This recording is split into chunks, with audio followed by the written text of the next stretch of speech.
Isang malakas na singhap ang umalingaw-ngaw sa loob ng korte, sapat na para tabunan ang malamig na boses ng abogado.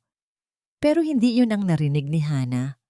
Ang naramdaman niya ay ang biglaang paglitaw ng isang mabilis na anino ng kulay pula sa gilid ng kanyang paningin at kasunod nito, ang isang matalim na sakit na bumaon sa kanyang sinapupunan.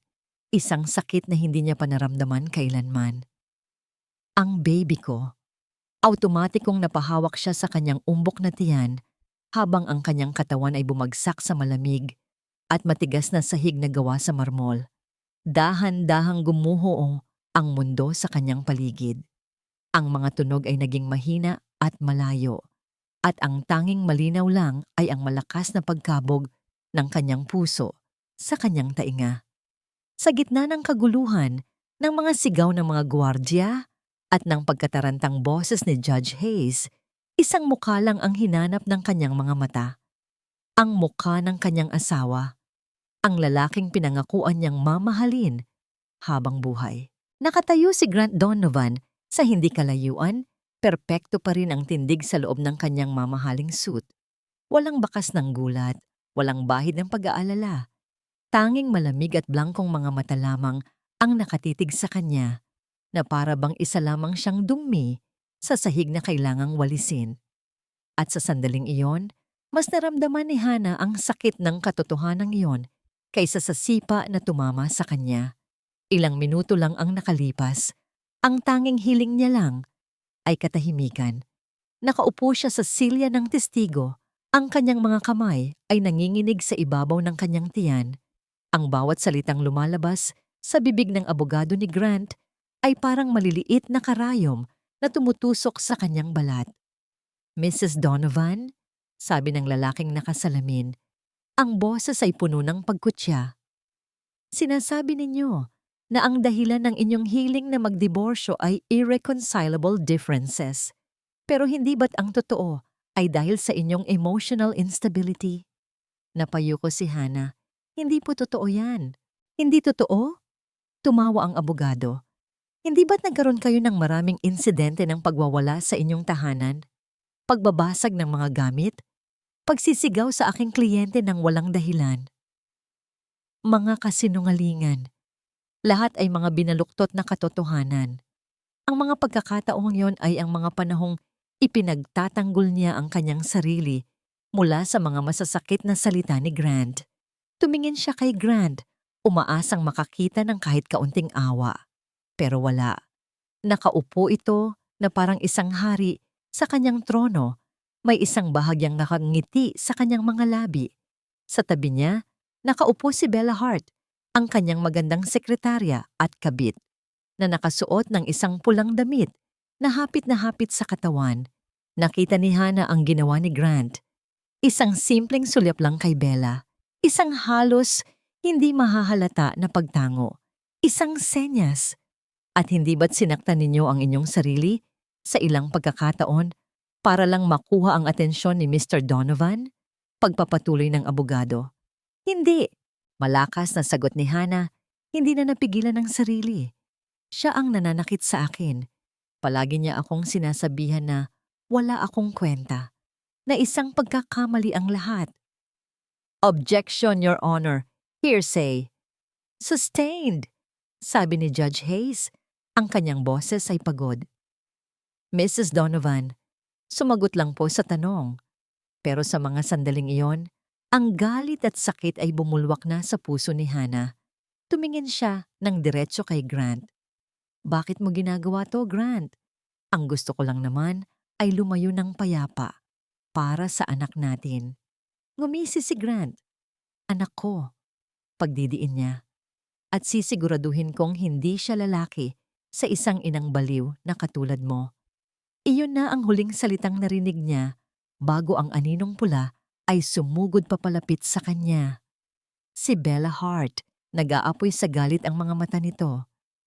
Para sabihin mo yan sa kanya, sigaw ni Bella, at bago pa man may makakilos, ang takong ng kanyang sapatos ay buong lakas na tumama sa tiyan ni Hana. Ngayon, habang nakahiga siya sa sahig, ang sakit ay kumakalat sa buong katawan niya. Naramdaman niya ang init at panlalagkit sa kanyang damit. Dugo. Nagsimulang magdilim ang kanyang paningin. Ang mga mukha sa paligid niya ay naging mga malabong anino. Pero ang mukha ni Grant ay nanatiling malinaw, malamig, walang pakialam, matagumpay. Ang huling pumasok sa kanyang isip bago siya tuluyang nawalan ng malay ay isang desperadong panalangin. Huwag po ang anak ko. Huwag ang anak ko. Ang unang bagay na gumising kay Hana ay ang amoy. Amoy ng antiseptic. Matalim at malinis. Sapat na para burahin ang alaala ng alikabok sa sahig ng korte. Sinubukan niyang gumalaw pero may kung anong tumutusok sa likod ng kanyang kamay. Idinilat niya ang kanyang mga mata at ang una niyang nakita ay ang puting kisame na sinusundan ng isang IV stand sa kanyang tabi. Nasa isang ospital siya. Isang malamig na takot ang biglang gumapang sa kanyang dibdib. Mas masakit pa kaysa sa natitirang sakit sa kanyang tiyan. Ang baby ko, halos pabulong niyang sabi. Ang kanyang boses ay paos. Sinubukan niyang bumangon. Ang kanyang kamay ay agad na humawak sa kanyang sinapupunan. Mrs. Donovan, dahan-dahan lang po. Isang mahinahong boses ang nagsalita. Isang doktora na may mabait na mukha ang lumapit sa kanya. Huwag po kayong masyadong gumalaw. Okay lang po kayo. Ang anak ko, okay lang po ba siya?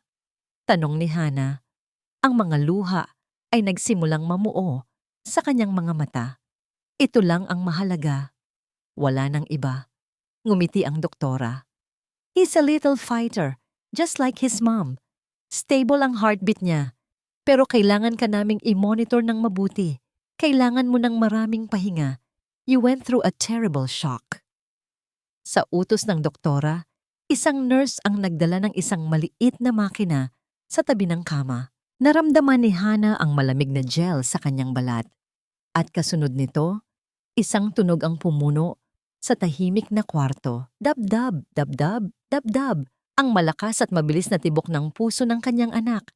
Napahagulgol si Hana, hindi dahil sa sakit o takot, kundi dahil sa labis na ginhawa. Buhay ang anak niya. Ligtas siya. Sa kabila ng lahat, lumalaban pa rin ito. Pero kasabay ng ginhawa ay ang pagbabalik ng galit. Ang imahe ni Grant na nakatayo lang at nanonood habang sinasaktan siya ay malinaw na bumalik sa kanyang isipan. Pumasok si Attorney Reyes sa kwarto, ilang oras ang lumipas. Ang seryosong ekspresyon sa mukha ng kanyang abogada ay nagsasabi kay Hana na ang laban ay malayo pa sa pagtatapos. Kumusta ka na? Malumanay na tanong ni Attorney Reyes. Buhay kami, sagot ni Hana. Ang kamay ay hindi umaalis sa kanyang tiyan. Pero may masamang balita ka, hindi ba? Napabuntong hininga ang abogada at umupo sa silya. Sinimulan na niya, Hana. Ginagamit ni Grant ang lahat ng pera at impluwensya niya. Ang media, pinapalabas nilang ikaw ang may kasalanan. Ano? The narrative he's painting is that you're emotionally unstable, na nagkaroon ka ng meltdown sa korte at si Bella Hart ay nagtanggol lang daw sa sarili mula sa'yo. May mga sources na nagsasabing may history ka raw ng self-harm. Hindi makapaniwala si Hana sa kanyang naririnig. Ang bawat kasinungalingan ay isang sampal sa kanyang pagkatao. Pero nakita ng lahat ang nangyari. Nakita ni Judge Hayes. At iyon ang tanging alas natin sa ngayon, sabi ni Attorney Reyes. Pero sa labas ng korte, sa mata ng publiko, si Grant ang biktima. Siya ang mayamang CEO na may baliw na asawa. Ipinakita sa kanya ng abogada ang kanyang cellphone. Ang mga headline ay brutal. CEO's wife in courtroom meltdown. Hana Donovan. A history of violence? Nanginginig ang mga kamay ni Hana habang nag-scroll siya sa mga comments. Gold digger lang yan. Kawawa naman si Sir Grant. Mukhang mabait pa naman. For sure, siya ang nanggulo kaya nasipa. Deserve niya yan. Ang bawat salita ay lason. Binitawan niya ang cellphone na para siyang napapaso. Ang laban ay hindi na lang sa korte. Ang buong mundo ang kalaban niya. Kinagabihan, isang nurse na may malamig na pakikitungo ang pumasok sa kanyang silid. "May nagpadala po para sa inyo," sabi nito.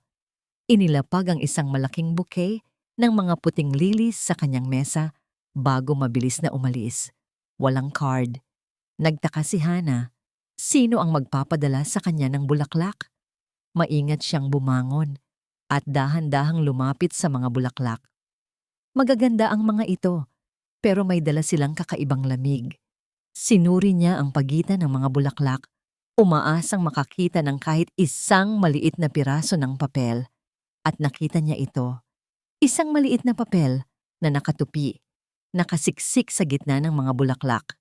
Kinuha niya ito at binuksan. Hindi ito isang card, isa itong mensahe, nakasulat sa pamilyar na sulat kamay na nagpatindig ng lahat ng balahibo sa kanyang katawan. Ang sulat kamay ni Grant, 5 salita lang ang nakasulat. "Hindi kayo magiging payapa." Nabitiwan ni Hana ang papel. Ang amoy ng mga lilis ay biglang naging parang amoy ng isang libing. Naintindihan niya ngayon, ang korte ay simula pa lamang. Kahit sa loob ng ospital, sa lugar kung saan dapat siya ligtas, abot pa rin siya ni Grant. At ang banta ay hindi lang para sa kanya. Ito ay para sa kanilang dalawa.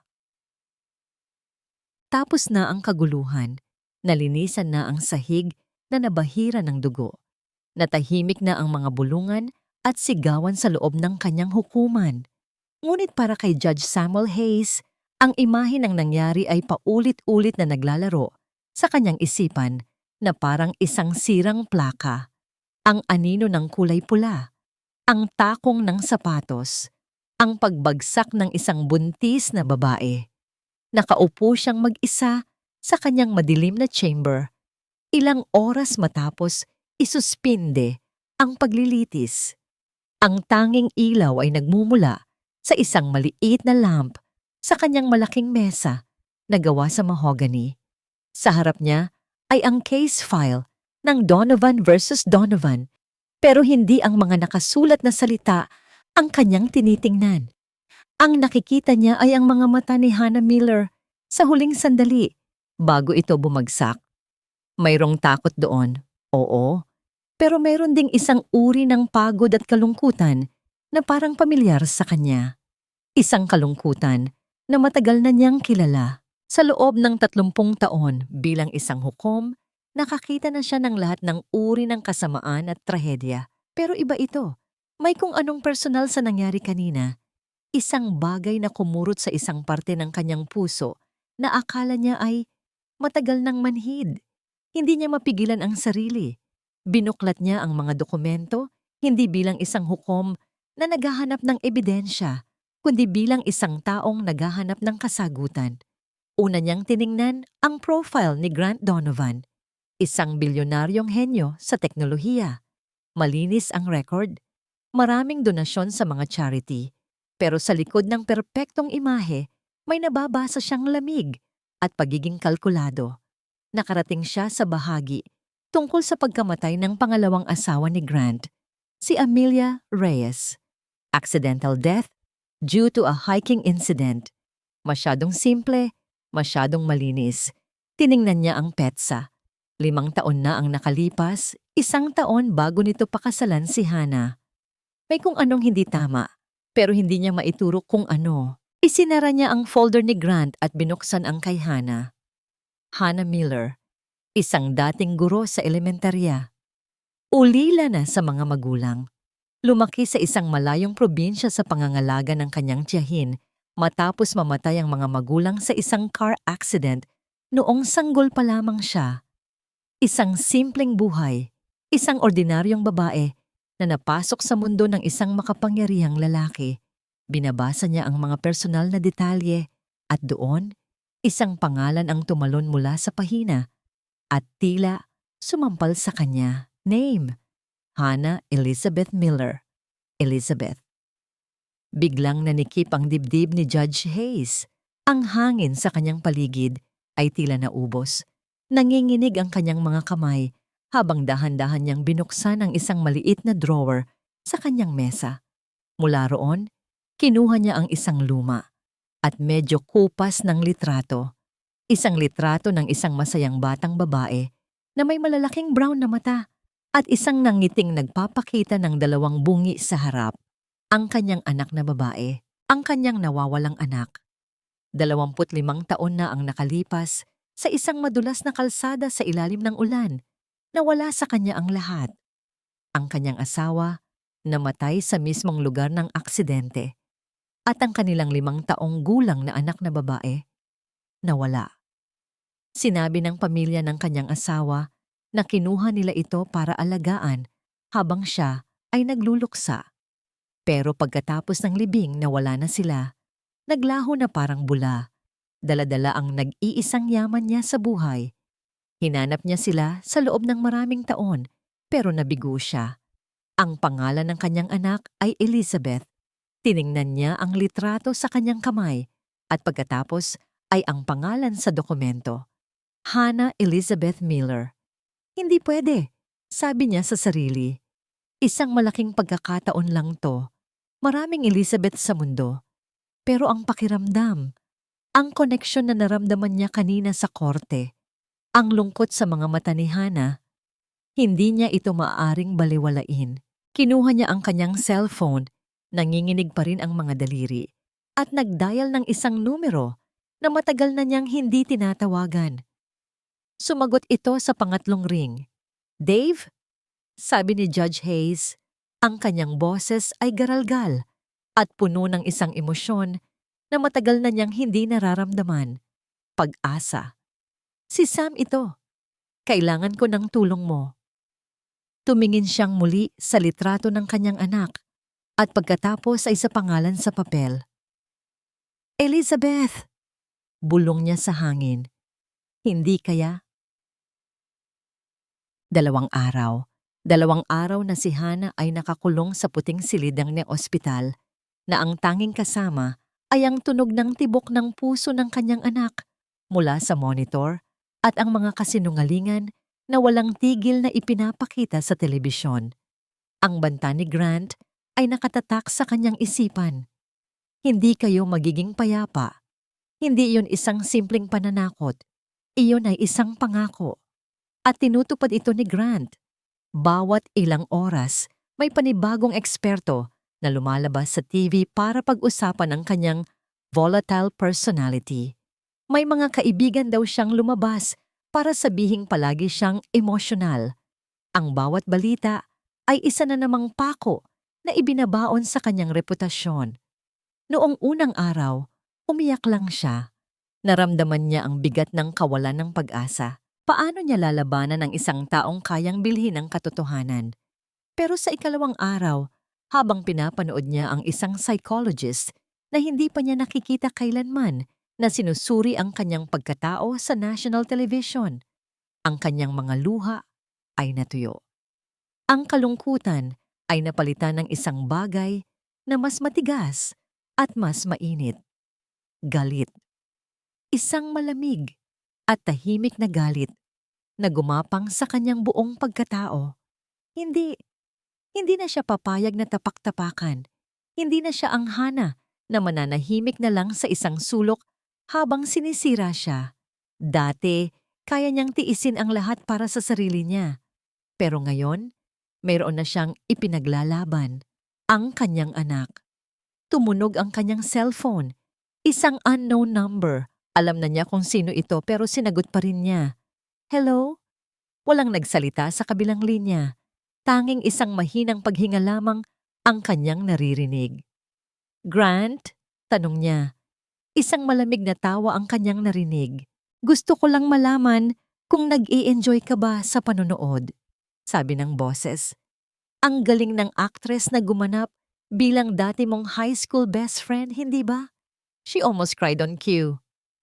"Tigilan mo na to," sabi ni Hannah. Ang kanyang boses ay nanginginig sa pinipigilang galit. "Bakit ko naman gagawin yon, mahal ko? Nagsisimula pa lang ang palabas. Sa oras na matapos ako, maniniwala ang buong mundo na hindi ka lang baliw. Maniniwala silang isa kang panganib sa sarili mong anak at ibibigay nila siya sa akin.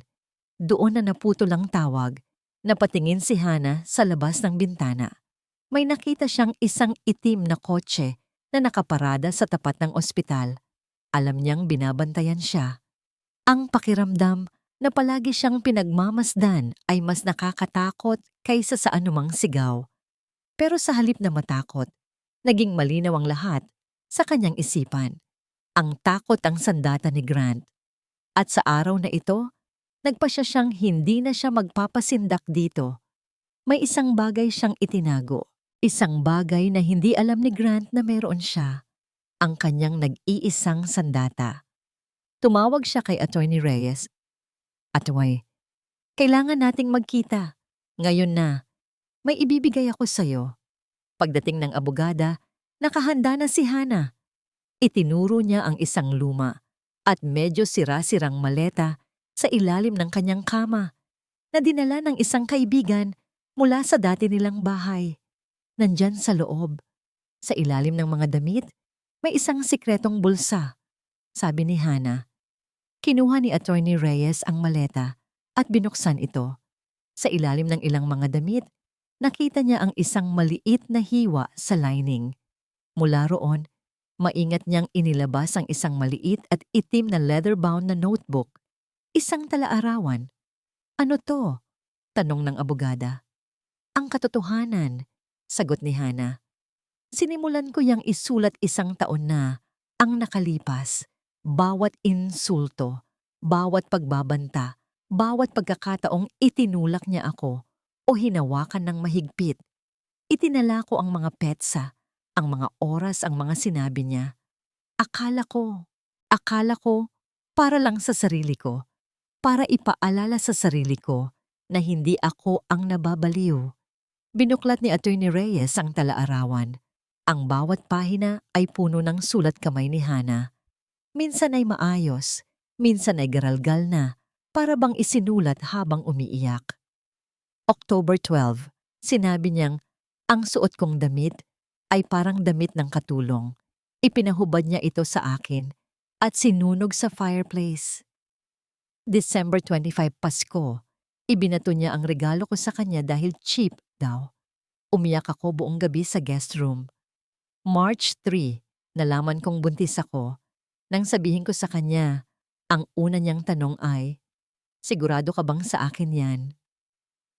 Habang nagbabasa si Attorney Reyes, ang kanyang mukha ay nagbago mula sa pagiging seryoso tungo sa pagiging galit. Ito ang kailangan natin, Hana, sabi niya. This changes everything. Tumigil siya sa isang partikular na pahina. Ang kanyang mga mata ay nanlaki. Teka, ano yan? Tanong ni Hana.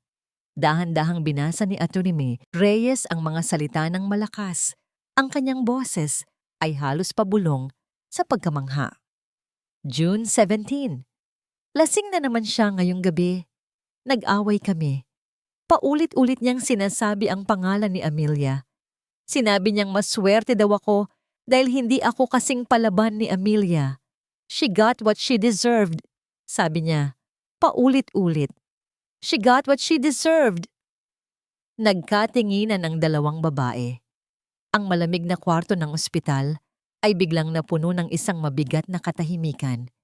Hindi na lamang ito isang kaso ng diborsyo at paninirang puri. Posibleng isa na itong kaso ng pagpatay.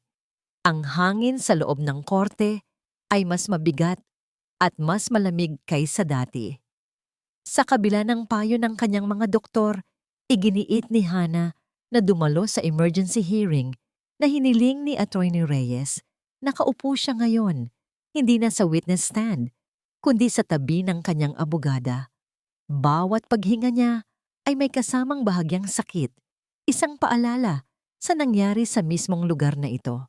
Pero ngayon, may determinasyon sa kanyang mga mata, hindi natakot. Sa kabilang panig, mukhang kampante pa rin si Grant Donovan. Isang maliit na ngisi ang nakapaskil sa kanyang mga labi habang nakikipagbulungan siya sa kanyang abogado. Para sa kanya, isa lang itong panggugulo, isang desperadong hakbang mula sa isang talunang panig. Your Honor, Nagsimula si Attorney Reyes. Ang kanyang boses ay malinaw at matatag. We are here today to present new evidence that will not only refute the baseless accusations against my client, but will also paint a disturbing picture of Mr. Grant Donovan's character. Objection! Sabi ng abogado ni Grant. This is a divorce proceeding, not a character assassination. I will allow it, counsel. Sabi ni Judge Hayes, ang kanyang mukha ay isang blankong maskara, ngunit ang kanyang mga mata ay nakatutok ng maigi. Proceed, Attorney Reyes. Thank you, Your Honor. Humarap si Attorney Reyes sa korte. Ang kampo ni Mr. Donovan ay walang tigil na ipinipinta ang aking kliyente bilang isang taong emotionally unstable, pero paano kung ang kanyang mga emotional outbursts ay hindi dahil sa pagiging baliw, kundi dahil sa patuloy na psychological abuse na dinaranas niya mula sa kanyang asawa? Isang bulungan ang kumalat sa courtroom. May hawak po akong ebidensya. Pagpapatuloy ni Attorney Reyes, itinaas ang isang itim na talaarawan. Ang personal na talaarawan ni Mrs. Donovan, kung saan detalyado niyang isinulat ang mga insidente ng pang-aabuso sa loob ng mahigit 1 taon. Ang nanggisi sa mukha ni Grant ay biglang naglaho. Objection! A personal diary is hearsay and self-serving, sigaw ng kanyang abogado. Sa normal na sitwasyon, sasang-ayon ako, counsel. Sagot ni Judge Hayes, ang kanyang boses ay may bigat. Ngunit dahil ang mental state ng akusado ang ginawa ninyong sentro ng inyong argumento, I will allow a few excerpts to be read to establish a pattern of behavior. Ang desisyon ay hindi pangkaraniwan at alam ito ng lahat. May kung anong nagbago kay Judge Hayes. Tumango si Attorney Reyes. Binuklat niya ang talaarawan. Nagbasa siya ng ilang mga entry at sa bawat salita, ang katahimikan sa korte ay lalong lumalalim. Ang mga kwento ng panlalait, pagbabanta at pagpapahiya ay lumikha ng isang nakakapanindig balahibong larawan ng buhay ni Hannah sa loob ng mansyon ng mga Donovan. Si Hannah ay nakayuko lang. Ayaw niyang makita ang reaksyon ng mga tao. Ang marinig, ang sarili niyang mga salita na binabasa ng malakas ay parang paghuhubad sa kanyang kaluluwa sa harap ng lahat. At ngayon, Your Honor, sabi ni Attorney Reyes, nais kong basahin ang isang partikular na entry na nagpapakita ng bigat ng pinagdadaanan ng aking kliyente. Isinulat niya ito noong nalaman niyang siya ay buntis. Huminga ng malalim si Attorney Reyes. Sana maging babae ang anak ko. Basa niya mula sa talaarawan. Para mapangalanan ko siya, tulad ng anghel na nagbabantay sa akin, ang aking yumaong ina. Gusto kong iparamdam sa kanya ang pagmamahal na hindi ko man lang natikman mula sa sarili kong ina na maagang nawala. Ibibigay ko sa kanya ang pangalan ng aking ina. Elizabeth. Sa sandaling iyon, isang tunog ang narinig mula sa mataas na pwesto ng hukom. Isang matalas na paghinga. Lahat ay napatingin kay Judge Hayes. Nakaupo siyang tuwid na tuwid. Ang kanyang mukha ay namumutla. Ang kanyang mga kamay ay mahigpit na nakakapit sa gilid ng kanyang mesa. Ang mga buko ng kanyang daliri ay puting-puti. Ang kanyang mga mata ay nakatitig kay Hannah. Hindi na tingin ng isang hukom, kundi isang tingin na puno ng pagkabigla, panginginig, at isang bagay na hindi maipaliwanag. Pagkilala. Hannah Elizabeth Miller. Ang tatlong pangalan ay umaling-awngaw sa isipan ni Samuel Hayes na parang isang kulog.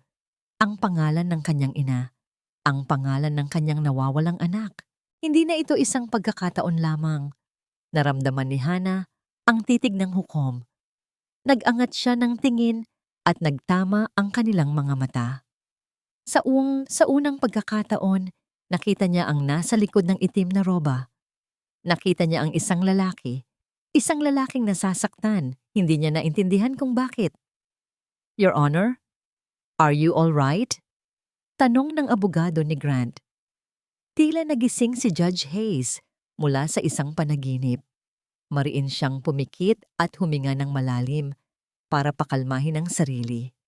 Nang magsalita siya, Ang kanyang boses ay bahagyang nanginginig. This hearing is adjourned. I-resume natin ito sa ibang araw.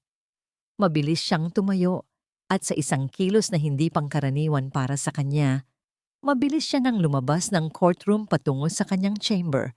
Hindi man lang hinintay ang pag-alis ng iba. Iniwan niya ang isang silid na puno ng pagtataka at isang babaeng naguguluhan kung bakit sa lahat ng mga kasinungalingan at masasakit na salita, ang pangalan ng kanyang ina ang umasak sa kalmadong postura ng hukom. Samantala, sa loob ng kanyang chamber, nanginginig na kinuha ni Samuel Hayes ang kanyang telepono. "Dave?" Sabi niya sa investigador sa kabilang linya. Ang kanyang boses ay apurado at puno ng emosyon. "I-drop mo lahat ng ginagawa mo. Kailangan kong malaman ang lahat tungkol sa kanya." Lahat. Hannah Elizabeth Miller. Oh God, I think she's my daughter. Ang penthouse ni Grant Donovan ay malamig na parang yelo, sa kabila ng nagbabagang galit na nag-aalab sa loob nito. Isang mamahaling vase na gawa sa kristal ang lumipad sa silid at sumabog sa pader. Ilang pulgada lang mula sa mukha ni Bella Hart. Hindi man lang siya kumurap. Sanay na siya. Ito ang nangyayari kapag hindi nasusunod ang gusto ni Grant. Isang talaarawan? Sigaw ni Grant. Ang kanyang mukha ay namumula sa galit. Paano niya nagawang magtago ng isang buong talaarawan sa ilalim ng ilong ko? At ikaw, anong ginagawa mo? Hindi ba't binabayaran kita para malaman ang lahat ng ginagawa niya? Nakatayo si Bella sa gitna ng sala. Ang kanyang mga kamay ay nasa kanyang tagiliran. Ang pulang damit na isinuot niya sa korte ay napalitan na ng isang simpleng itim na bestida, pero ang imahe ng kanyang sarili na naninipa ng isang buntis ay hindi maalis sa isipan ng publiko at sa sarili niyang isipan. "Hindi ko alam," mahinang sagot niya. "Palagi siyang nasa bahay. Hindi ko akalain." "Hindi mo akalain," putol ni Grant. Lumapit ito sa kanya na parang isang hayop na handang manakmal. "Ang trabaho mo ay hindi mag-isip, Bella. Ang trabaho mo ay sumunod. At dahil sa kapabayaan mo, ang munting problema na ito ay nagiging isang malaking sakit ng ulo." "Kaya ko tong ayusin, Grant," sabi ni Bella. Sinisikap na panatilihing kalmado ang kanyang boses. "Talaga?" Tinitigan siya ni Grant. Ang mga mata ay nanlilisik. "Paano? Magpapadala ka ulit ng mga bulaklak? O baka gusto mong bumalik sa korte at sipain ulit siya, this time para siguradong matapos na?" Naramdaman ni Bella ang pangingilabot sa kanyang gulugod. Ang paraan ng pagkakasabi ni Grant ay hindi na isang biro. "May isa pang paraan," sabi ni Grant. Ang kanyang galit ay biglang napalitan ng isang malamig at kalkuladong ngiti na mas nakakatakot. "Kailangan nating bigyan sila ng isang bagay na mas malaki. Isang bagay na magpapatunay na si Hannah ay hindi lang unstable, kundi isang tunay na panganib." "Anong ibig mong sabihin?"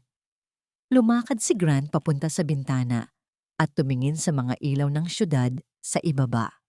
Ang isang ina na handang saktan ang sarili niyang anak. Yan ang isang kwentong hindi matatanggihan ng media.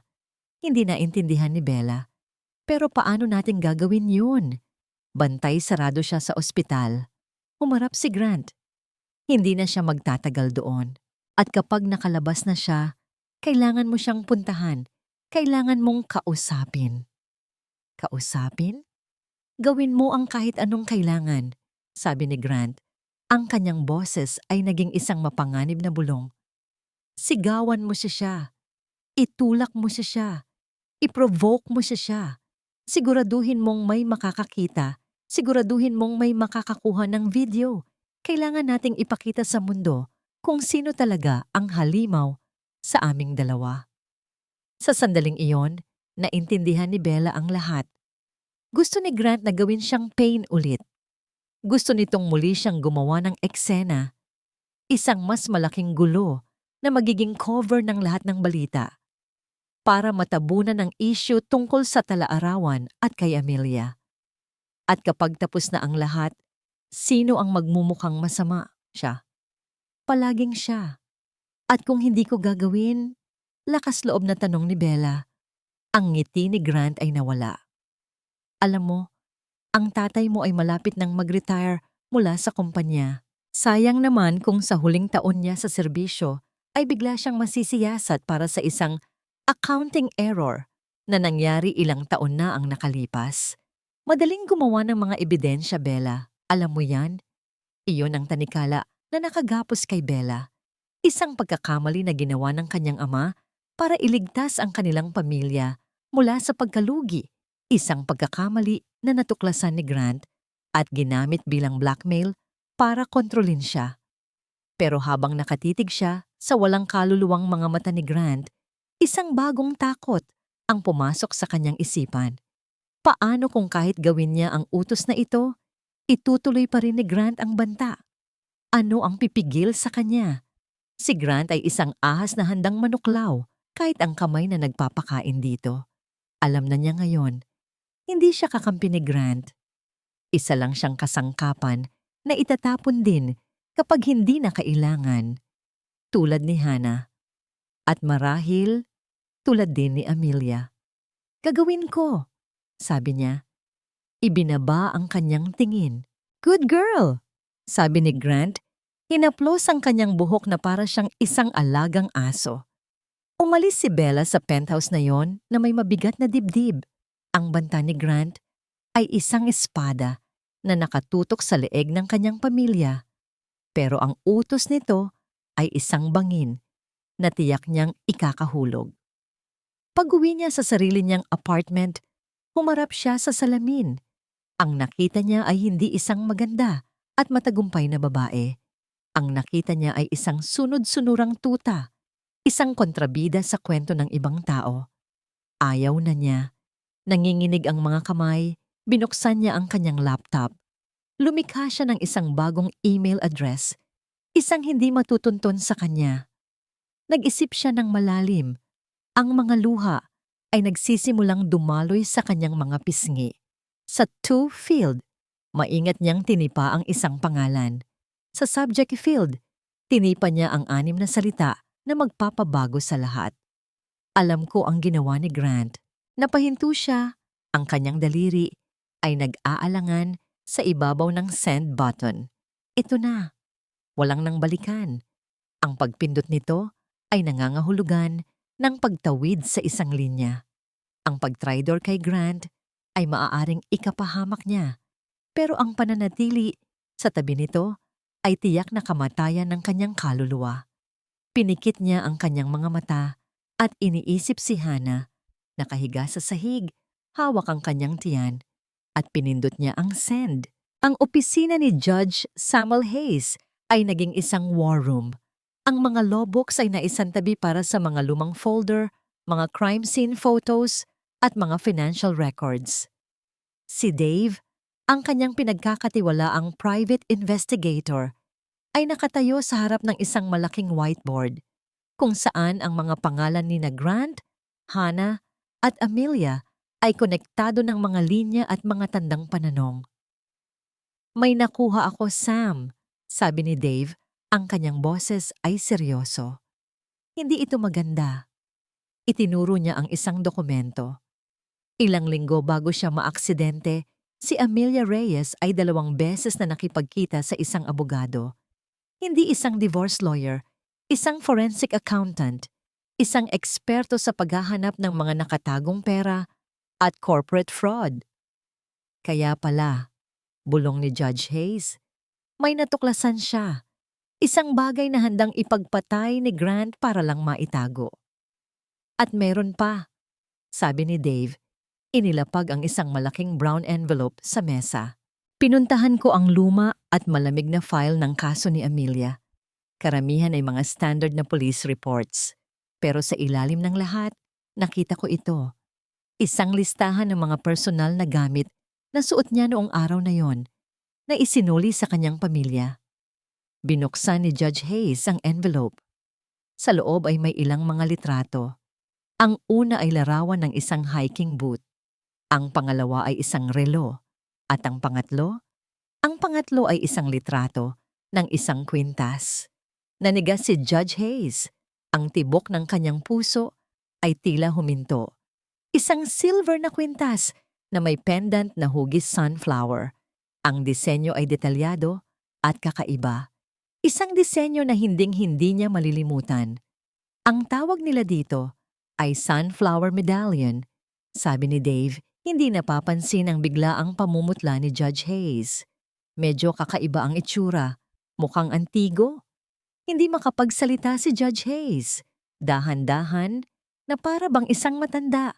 Lumakad siya papunta sa kanyang mesa. Nanginginig ang kanyang mga kamay habang binubuksan niya ang drawer na palagi niyang iniiwasang buksan. Mula sa ilalim ng mga lumang papeles, kinuha niya ang isang maliit at maalikabok na velvet box. Dahan-dahan niya itong binuksan. Sa loob, nakahimlay sa isang kupas na pulang tela ay isang kwintas. Isang silver na kwintas na may pendant na hugis sunflower, eksaktong kapareho ng nasa litrato. Sam, ayos ka lang? Nag-aalalang tanong ni Dave.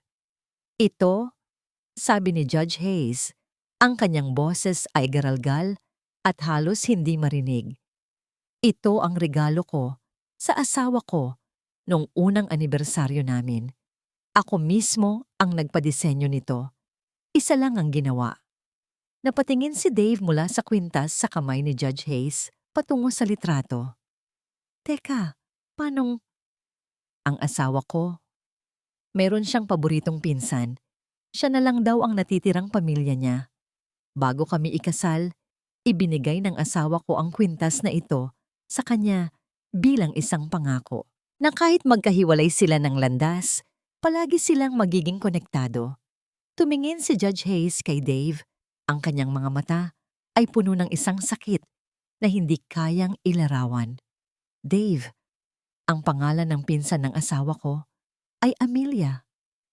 Ang katotohanan ay bumagsak sa kanila na parang isang pader na gawa sa semento. Hindi lang basta-basta biktima si Amelia. Si Amelia Reyes ay pamilya, ang lalaking sumisira sa buhay ng babaeng pinaniniwalaan niyang anak niya ay ang parehong lalaki na pumatay sa pinsan ng kanyang yumaong asawa. Ang lalaking sumira sa nakaraan at sa kasalukuyan niya. Ang kasong ito ay hindi na tungkol sa batas. Naging personal na ito. Isang bagong galit, isang malamig at matalas na galit. Ang pumalit sa kalungkutan ni Judge Hayes. Ang galit ng isang hukom na nakakita ng kasamaan. Ang galit ng isang asawang naulila. At ang galit ng isang ama na handang gawin ang lahat para protektahan ang kanyang anak. Tiningnan niya si Dave. Ang kanyang mga mata ay nag-aapoy. Hanapin mo ang abogadong iyon, utos niya. Ang forensic accountant na kinausap ni Amelia. Alamin mo kung ano ang nalaman niya. Kailangan nating mahanap ang ebidensyang yon, kahit anong mangyari. Pagkatapos ng 3 araw sa ospital, sa wakas ay pinayagan na si Hannah na umuwi. Pero ang pag-uwi ay hindi sa mansyon na dati niyang tinirhan kasama si Grant. Ito ay sa isang maliit at sikretong apartment na inayos ni Attorney Reyes, isang lugar na may security guard at mga CCTV camera. Dito, sa loob ng 4 na sulok ng silid na ito, dapat sana ay ligtas siya. Ngunit ang kaligtasan ay isang ilusyon lamang. Alam ni Hannah na ang bawat galaw niya ay binabantayan. Nararamdaman niya ito sa paraan ng pagtingin sa kanya ng mga tao, sa mga itim na kotse na tila palaging nasa paligid. Ang laban ni Grant ay hindi na lang sa korte o sa media. Ito ay isang giyera ng paninindak. Sa kabila ng lahat, sinubukan niyang humanap ng normalidad. Nagluto siya. Nagbasa siya ng mga libro para sa kanyang baby. Pinilit niyang maniwala na ang hustisya ay mananaig. Ang pag-asa ay isang maliit na kandila na pilit niyang pinapanatiling may sindi sa gitna ng isang malakas na bagyo. Isang gabi, habang mahimbing siyang natutulog, isang tunog ang gumising sa kanya. Kaluskos. Nagmula ito sa sala. Agad na bumilis ang tibok ng kanyang puso. Dahan-dahan siyang bumangon, ang bawat galaw ay maingat. Sumilip siya mula sa siwang ng pinto ng kanyang kwarto. Madilim ang sala, tanging ang mga ilaw mula sa syudad sa labas ang nagbibigay ng kaunting liwanag.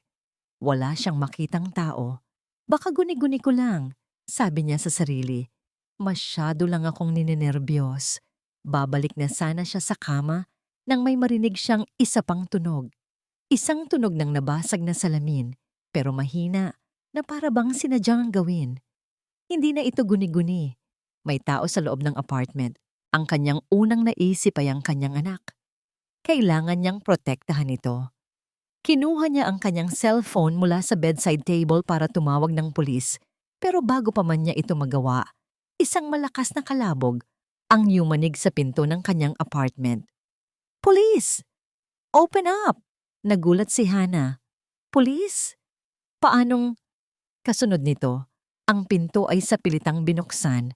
Isang grupo ng mga pulis na armado ang pumasok sa apartment. Ang mga flashlight nila ay gumagala sa dilim at ang isa ay tumama mismo sa kanyang mukha na pansamantalang bumulag sa kanya. Ma'am, stay where you are.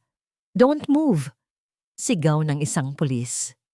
Anong nangyayari? Nalilitong tanong ni Hannah. Ang kanyang kamay ay automatikong napahawak sa kanyang tiyan. 2 pulis ang pumasok sa kanyang kwarto at ang kanilang mga mata ay agad na napako sa isang bagay sa kanyang kamay. Napatingin si Hannah sa sarili niyang kamay at doon naramdaman niya ang malamig na bakal. Hawak niya ang isang kutsilyo. Isang kutsilyo mula sa kanyang kusina. Pero hindi niya matandaan kung paano ito napunta sa kamay niya. Ang kanyang isipan ay blanko. Drop the weapon, now! Ang kanyang utak ay hindi makapagproseso. Paanong nangyari ito? Nakahiga lang siya sa kama. Paanong? At pagkatapos ay nakita niya ito, ang nabasag na picture frame sa sahig, ang mga gamit na nakakalat. Ang eksena ay mukhang nagkaroon ng isang marahas na komprontasyon. Isang eksenang hindi nangyari. Isang bitag. Isang perpektong bitag. Hindi ko alam kung paano yan napunta dyan, sabi ni Hannah. Ang kanyang boses ay nanginginig. Nakatulog lang ako. I swear. Pero ang mga pulis ay hindi nakikinig. Ang nakikita lang nila ay ang eksena sa harap nila. Isang babaeng may reputasyon na unstable. May hawak na kutsilyo sa isang sirang silid. Eksakto tulad ng ipininta ni Grant sa media. May tumawag sa amin, ma'am, sabi ng isang pulis, habang ang isa ay dahan-dahang lumalapit para kunin ang kutsilyo. Galing kay Mr. Grant Donovan. Sabi niya, tumawag ka raw sa kanya nagbabanta. Nag-aalala siya para sa kaligtasan mo at ng bata. Ang kasinungalingan ay napakatalino at napakabrutal na halos bumagsak si Hannah sa kanyang kinatatayuan. Dinisenyo ni Grant ang bawat detalye. Ang tawag, ang gulo, at ang kutsilyo. Paano niya nagawa iyon? May pumasok habang tulog siya. May pumasok at inilagay ang kutsilyo sa kanyang kamay. Ang pag-iisip pa lang nito ay nagdulot ng isang alon ng takot na mas masahol pa sa anumang naramdaman niya noon. Pinosas ninyo si Miss Miller, sabi ng lead officer. Violation of a restraining order and assault. Restraining order? Bulalas ni Hannah. Walang restraining order. Nag-file ang abogado ni Mr. Donovan kaninang hapon lang, mama. Pinirmahan ng isang night court judge, epektibo agad. Habang ang malamig na bakal ng posas ay sumayad sa kanyang mga pulso, naramdaman ni Hannah ang pagbagsak ng huling piraso ng kanyang pag-asa. Ito na ang katapusan. Nanalo si Grant. Pinatunayan niya sa buong mundo kung ano ang gusto niyang patunayan. Habang inilalabas siya sa apartment, nakita niya ang mga kumikislap na ilaw mula sa mga kamera. Naroon na ang media, naghihintay. Isang perpektong ambush. Ang mga tanong ay ibinabato sa kanya na parang mga bato. Mrs. Donovan, totoo bang sinubukan ninyong saktan ang sarili ninyo? Bakit ninyo nilabag ang restraining order? Ipinikit na lang niya ang kanyang mga mata. Ang mga luha ay tahimik na dumadaloy sa kanyang mga pisngi. Sa loob ng isang malamig at mabahong selda, umupo si Hana sa isang matigas na kama. Ang kanyang mga kamay ay mahigpit na nakahawak sa kanyang tiyan, na para bang ito na lang ang tanging bagay na totoo sa mundong ito, na wala na ang lahat, ang kanyang pangalan, ang kanyang kalayaan. At sa lalong madaling panahon, marahil pati ang kanyang anak. Ang kandila ng pag-asa na pilit niyang pinanatiling may sindi ay tuluyan ng namatay. Talo na ako, sabi niya sa sarili. Grant, nanalo ka na. Sa kabilang panig ng syudad, sa loob ng isang tahimik na opisina, tumunog ang telepono ni Attorney Victoria Reyes. Nang makita niya ang pangalan sa screen, agad niya itong sinagot. Hello? Victoria, si Sam Hayes ito, sabi ng boses sa kabilang linya. Ang boses ay apurado at puno ng isang emosyon na hindi pa naririnig ni Attorney Reyes mula sa isang hukom. Nakuha na namin. Dumating na ang resulta. May isang sandaling katahimikan. Positibo, Victoria, ang resulta ng DNA. It's a match. Napatigil si Attorney Reyes, hawak ang telepono. Hannah Miller is my daughter. Pagpapatuloy ni Judge Hayes, ang kanyang boses ay nababasag sa pagitan ng saya at sakit. Kailangan nating ilabas siya. Kailangan nating iligtas ang anak ko. Ngunit huli na ang lahat. Dahil sa sandaling iyon, isang breaking news alert ang lumabas sa TV screen sa opisina ni Attorney Reyes na nagpapakita ng isang video ni Hannah Miller na nakaposas at umiiyak habang isinasakay sa isang police car. Basa. Ang courtroom ay parang isang pressure cooker na malapit nang sumabog. Ang bawat upuan ay puno. Ang mga reporter ay nakatayo sa likuran. Ang kanilang mga kamera at mikropono ay handa. Sa pagkakataong ito, ang kaso ay hindi na lamang Donovan versus Donovan. Ito ay naging The People versus Grant Donovan. Ngunit para sa lahat ng naroroon, ito ang huling paghuhukom. Nakatayo si Hannah sa tabi ni Attorney Reyes. Nakalaya siya sa piyansa na lihim na binayaran ni Samuel Hayes. Ang kanyang mga mata ay may bakas ng pagod mula sa gabing iyon sa kulungan, ngunit wala na ang takot. Napalitan ito ng isang tahimik na lakas, isang lakas na nagmula sa kaalamang hindi na siya nag-iisa. Sa di kalayuan, sa hanay ng mga manunood, nakaupo si Samuel Hayes, hindi bilang isang hukom, kundi bilang isang ama. Ang kanyang mga mata ay hindi kailanman humiwalay kay Hannah, isang tahimik na pangako ng proteksyon at suporta. Sa kabilang panig, si Grant Donovan ay nakaupo ng may kumpiyansa. Para sa kanya, tapos na ang laro. Ang pag-aresto kay Hannah ang huling pako sa kabaong. Ngayon, ang kailangan na lang niyang gawin ay manood habang inililibing ito. The prosecution calls its first witness, sabi ng district attorney, Isabella Hart. Isang kolektibong singhap ang maririnig sa buong silid. Pumasok si Bella Hart, hindi na nakasuot ng matingkad na pula, kundi isang simpleng kulay abob na bestida. Nanginginig siya, ngunit may determinasyon sa kanyang mga mata. Habang naglalakad siya papunta sa witness stand, ang kanyang mga mata at ang mga mata ni Grant ay nagtama. Nakita niya ang pagbabanta doon, ngunit hindi na siya natinag. Ang testimonya ni Bella ay parang isang bomba na sumabog sa gitna ng korte. Inamin niya ang lahat. Inutusan niya ako, sabi ni Bella. Ang kanyang boses ay nanginginig ngunit malinaw. Tumingin siya sa mga hurado. Inutusan ako ni Grant Donovan na saktan si Hannah. Sinabi niya sa akin na kailangan kong gumawa ng eksena para palabasin na si Hannah ang may problema sa pag-iisip. Objection! Sigaw ng abogado ni Grant. Overruled! Sabi ng bagong hukom, let the witness speak.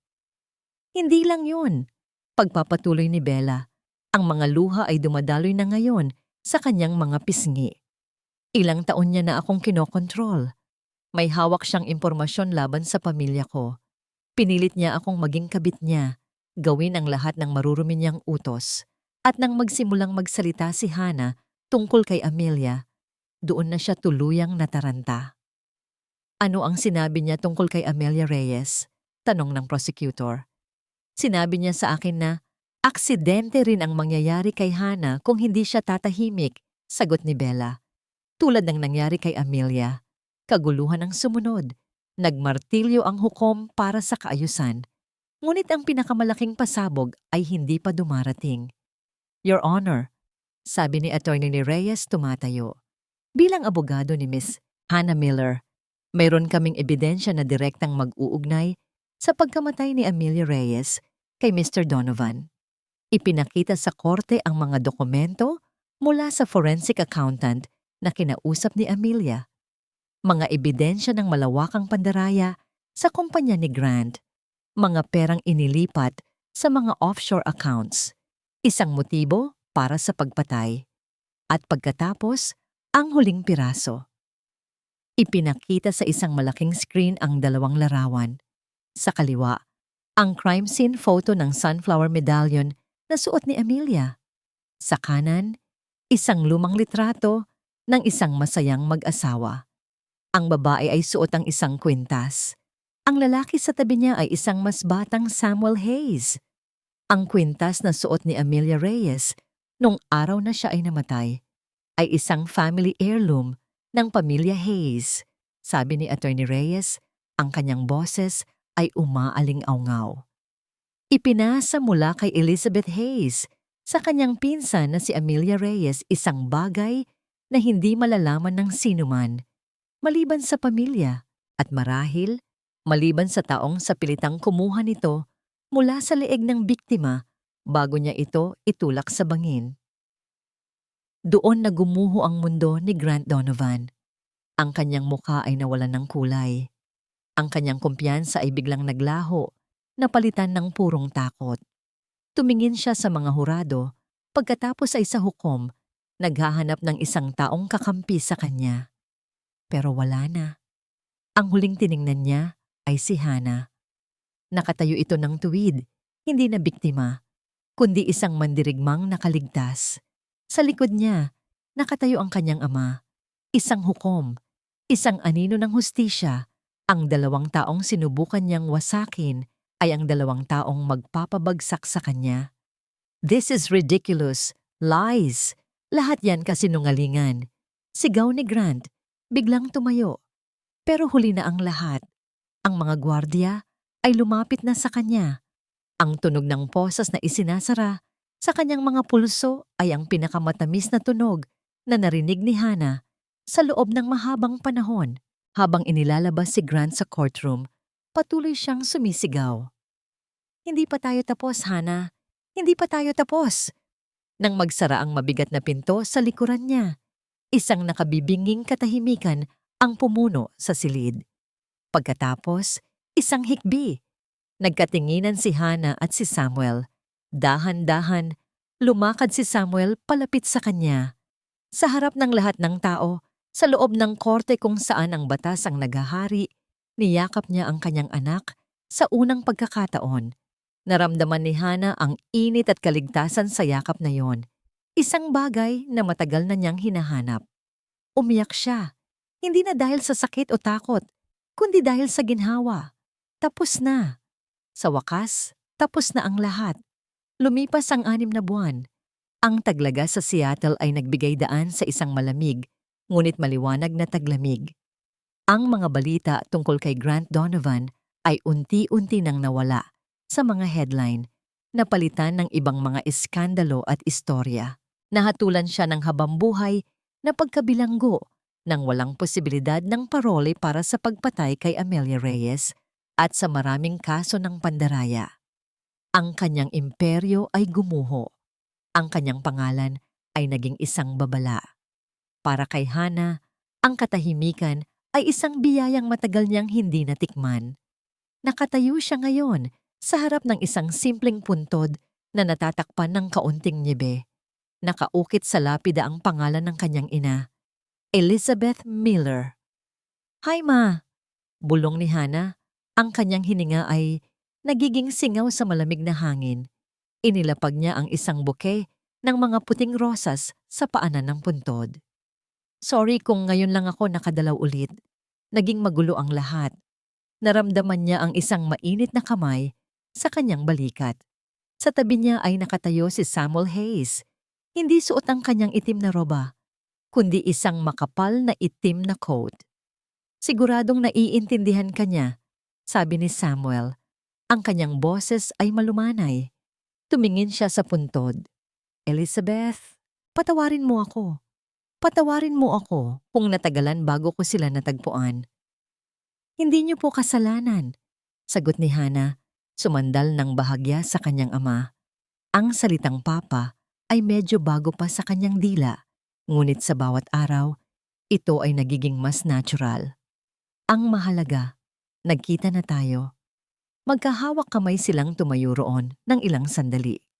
Tatlong kaluluwang pinag-isa ng pagkawala at muling pagkikita.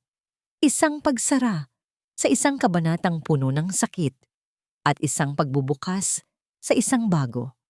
Makalipas ang ilang linggo, ang lamig ng taglamig ay nagsimulang magbigay daan sa pag-asa ng tagsibol. Isang malakas na sigaw ng isang sanggol ang pumuno sa isang maliwanag na silid sa ospital. Hawak-hawak ni Hana sa kanyang mga braso ang isang maliit at malusog na sanggol na babae na nakabalot sa isang pink na kumot. Ang lahat ng sakit, lahat ng takot, lahat ng luha, lahat ay naglaho sa sandaling masilayan niya ang mukha ng kanyang anak, ang kanyang munting mandirigma. "Hello there!" Umiiyak na bulong ni Hana. Hinahaplos ang malambot na pisngi ng sanggol. "Ang tagal kitang hinintay." Pumasok si Samuel sa silid. Ang kanyang mukha ay puno ng isang emosyon na hindi pa nakikita ni Hana dati. Purong kagalakan. Lumapit siya sa kama. Ang kanyang mga mata ay nakatuon sa kanyang apo. "She's beautiful, Hana. Kamukhang kamukha mo noong bata ka," sabi niya. Ang kanyang boses ay garalgal. "May pangalan ka na ba para sa kanya?" tanong ni Samuel. Ngumiti si Hana, isang nangiting umabot hanggang sa kanyang mga mata. "Meron na po." Tumingin siya sa kanyang anak na dahan-dahang iminumulat ang mga mata nito. Ang pangalan niya ay Hope, pag-asa. Dahil sa gitna ng kadiliman, iyon ang hindi kailanman nawala sa kanya. Sa kabila ng lahat ng kasamaan, iyon ang nagpanatili sa kanya na lumaban. At ngayon, hawak na niya ito sa kanyang mga bisig.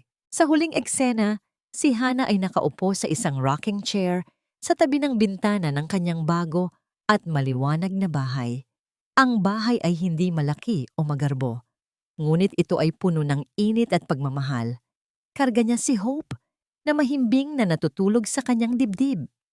Ang hapon ay dahan-dahang nagiging gabi at ang langit ay nagpapakita ng magagandang kulay ng orange at pink.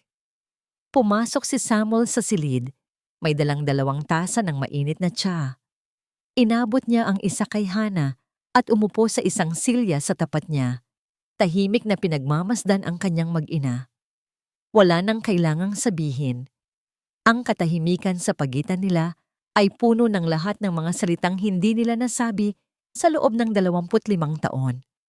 Puno ito ng pag-unawa, pagpapatawad, at isang pangako ng isang mas magandang bukas.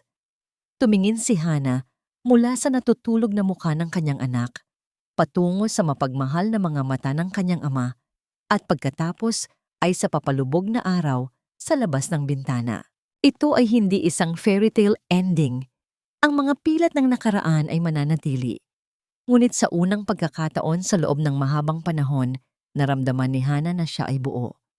Nahanap niya ang hustisya, nahanap niya ang kanyang pamilya, at sa wakas, nahanap na niya ang kanyang kapayapaan. Ito ay isang bagong simula. 5 taon. 5 taon na ang lumipas mula nang isara ang mabigat na pinto ng bakal sa likuran ni Grant Donovan, at sa bawat araw na lumilipas, ang mga alaala ng madilim na nakaraan ay paunti-unting nagiging isang malayong panaginip na lang para kay Hana. Ang hardin sa likod ng bahay ni Papa Samuel ay naliligo sa ginintuang liwanag ng hapon. Ang halimuyak ng mga rosas at sampagita ay sumasayaw sa hangin, kasabay ng tawa ng isang bata. Mas mabilis, Lolo. Mas mabilis. Sigaw ng isang maliit na batang babae na may 2 tirinta sa buhok, habang malumanay siyang itinutulak ng kanyang lolo sa isang duyan na nakasabit sa isang malaking puno ng mangga. Napangiti si Hana habang pinapanood sila mula sa beranda. Si Hope, sa edad na 5 taon, ay isang munting ipo-ipo ng enerhiya at kagalakan.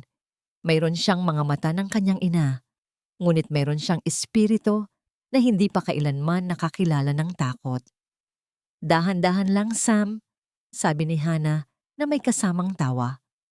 Baka liparin na ang apo mo. Hayaan mo siya, anak, sagot ni Samuel Hayes. Ang dating istriktong hukom ay isa na ngayong mapagmahal na lolo na handang magpakakabayo para lang mapatawa ang kanyang apo. Kailangan niyang matutunang abutin ang langit. Umupo si Hana sa isang silyang yantok. Sa tabi niya ay isang tasa ng tsaa at isang bukas na laptop. Sa screen, nakabukas ang website para sa The Amelia and Elizabeth Foundation, isang organisasyon na itinayo niya kasama ang tulong ng kanyang ama. Ang pundasyon ay nagbibigay ng legal na tulong at kanlungan para sa mga biktima ng domestic abuse. Kanina lang, nakatanggap siya ng isang email. Isang batang ina na tinulungan nila ay nakakuha na ng kustodya sa kanyang anak at nakapagsimula na ng bagong buhay. Hindi na siya ang Hana na biktima, isa na siyang tagapagbigay ng pag-asa. Kinuha niya ang isang postcard mula sa maliit na mesa. Galing ito sa isang malayong lugar sa Europa. Walang pangalan ang nagpadala, pero alam niya kung kanino galing. Ang sulat kamay ay pamilyar.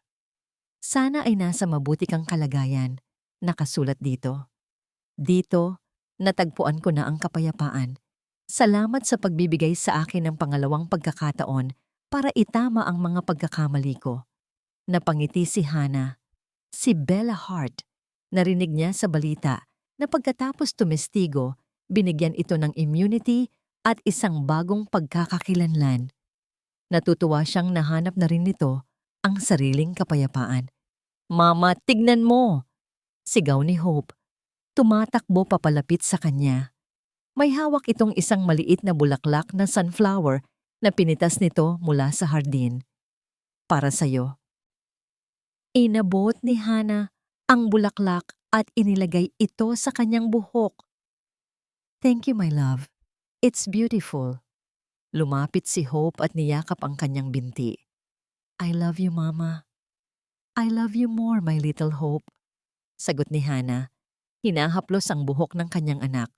Lumapit si Samuel at umupo sa tabi nila.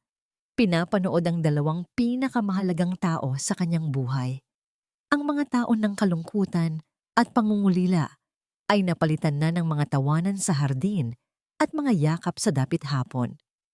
Habang papalubog ang araw at ang langit ay nagiging kulay kahel at lila, tinitigan ni Hana ang kanyang pamilya. Ang kanyang nakaraan ay hindi kailanman mabubura, ngunit hindi na nito hawak ang kanyang kinabukasan. Ang mga sugat ay naghilom na, ang hustisya ay nakamit, at ang pag-asa, na dati ay isang munting pangarap lang, ay ngayon ay isang buhay na katotohanan na tumatawa at naglalaro sa kanyang hardin. Sa wakas, pagkatapos ng lahat, nakauwi na siya.